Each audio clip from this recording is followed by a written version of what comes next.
chi, a proposito di beneficenza, conosce bene la materia e sa occuparsene. Parliamo di Angelica Sepe, che salutiamo tanto volentieri qui una mattina. Bentornata, cara. Grazie Paola. Lei è ambasciatrice della canzone napoletana nel mondo, questo lo sapete bene, però quando io dico la magnifica conchiglia, la magica conchiglia. La magica conchiglia. Vedi, non ho scritto il nome giusto.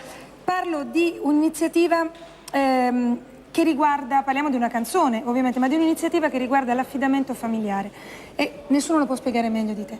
Allora, noi cerchiamo di sensibilizzare appunto il tema dell'affido familiare, perché è poco conosciuto in Italia.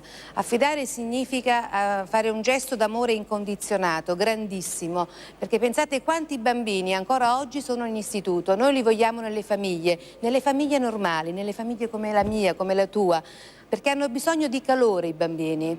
Di amore. E di affetto. Per questa iniziativa Angelica ha scritto e composto, e la canterà ovviamente, può farlo solo lei, una canzone napoletana. Napoletanissima. Che si intitola? Ma se tu stai con me, che in italiano significa stai con me, cioè voglio che tu stai con me. Allora, Angelica Sepe, nel giorno di lunedì di Pasqua, a 1 mattina, per un'iniziativa di beneficenza e per il piacere di tutti noi. Grazie. Grazie a te Paola.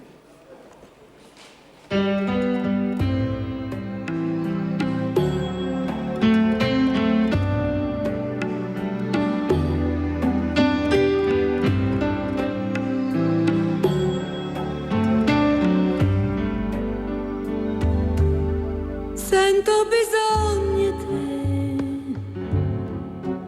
da due respiri,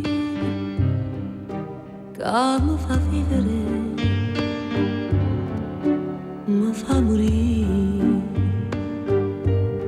E solo senza te, dopo sì, per un fondo mare, e scomparì. Ma se tu stai con me, ti posso dare solo l'amore,